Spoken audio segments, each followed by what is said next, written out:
Jeg hedder Maiken Sibber, og jeg er lektor på Institut for Geovidenskab og Naturforvaltning. Og vi er taget til Havdrup her i Roskilde, fordi jeg har en meget speciel sammensætning af geologi, som vi er interesseret i at undersøge. Jeg hedder Esben og læser geologi. Jeg startede her på mit Ph.D.-projekt her i sommer. Den her historie, vi kan fortælle her på sådan en relativt flad mark, det er egentlig historien om isen, der for 10.000 år siden pløjer det danske landskab op.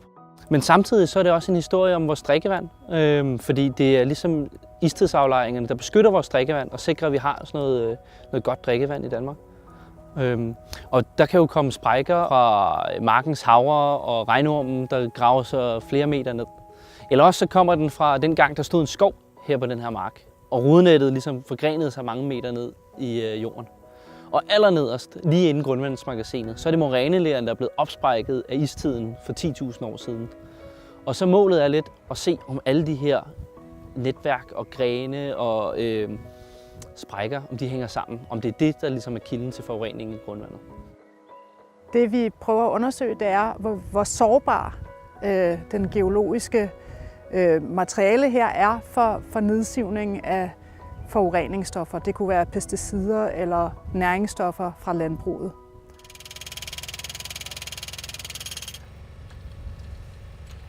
Vi borer nogle huller, fordi vi skal bruge den her georadar-metode. I det her tilfælde så har vi boret dem ned til 7 meters dybde. Og så når vi har taget nogle kerner op for de her borehuller, så kan vi bruge vores georadarudstyr, som er det her udstyr, der har nogle antenner, hvor vi kan nedsænke de her antenner ned i borehullerne. Og så kan vi måle mellem 2 borehuller, og så kan vi få noget information om den undergrund, der er mellem borehullerne. Når vi måler med georadarmetoden, så sender vi et elektromagnetisk signal afsted.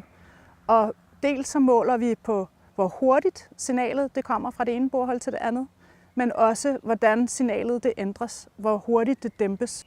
Og det siger noget dels om hastigheden af signalet, som relaterer sig til vandindholdet, og også dæmpningen af signalet, som relateres til de elektriske karakteristika. Altså det fascinerende ved at bruge georadarmetoden, det er, at man ligesom kan se ting, man normalt ikke ville kunne gøre. Vi plejer jo at grave sådan et stort hul, og så stå og måle alt op i hånden og tage billeder og sådan noget. Men forhåbentlig så kan man i stedet for at bruge georadarmetoden til at lave nogle få boringer, og så i hvert fald få en idé om alt det, der er i undergrunden, ned til sådan en centimeterskala, uden at man skal grave og bruge en masse penge.